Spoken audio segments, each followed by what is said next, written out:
হারিয়ে যাওয়া রূপাকে খুঁজে পেয়ে কান্নায় ভেঙে পড়ল দীপা। হ্যাঁ বন্ধুরা, আমরা এমনটাই দেখতে পাবো অনুরাগের ছোঁয়া ধারাবাহিকের আগামী পর্বগুলোতে। সাক্ষ্যদীপ জয়ীর ব্যবহারের জন্য দীপার কাছে ক্ষমা চাইলে দীপা সাক্ষ্যদীপকে জয়ীর অতীতের কথা জিজ্ঞাসা করে আর বলে যে ওর মা কোথায়, আমি তো জয়ীর অতীত বিষয়ে কিছুই জানি না।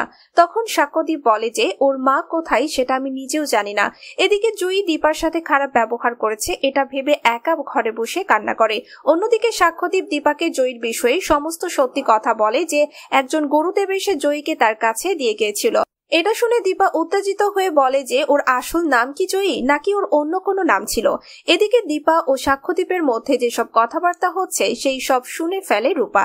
তারপর জয়ী দীপার সামনে আসলে দীপা তাকে জড়িয়ে ধরলে রূপা তাকে মা মা বলে কান্না করে। কিন্তু হঠাৎই একটা বাজির আওয়াজ শুনে রূপা সরে যায় এবং জিজ্ঞেস করে যে কে কে গুলি চালিয়েছে। তখন সাক্ষ্যদীপের মা বলে বাচ্চারা বাইরে বাজি ফাটাচ্ছে।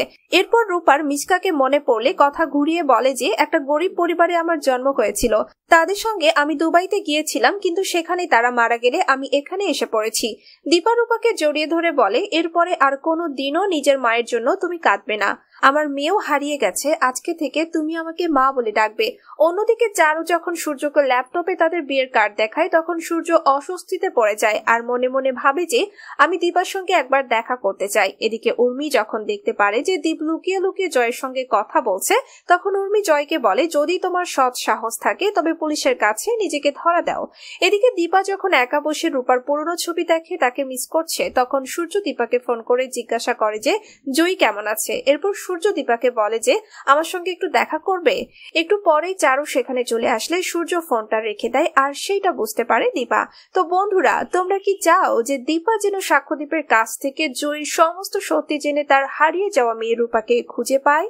তোমাদের কি মতামত কমেন্টে জানাও আর পরবর্তী আপডেট পেতে অবশ্যই আমাদের চ্যানেলটি সাবস্ক্রাইব করে সাথেই থেকো।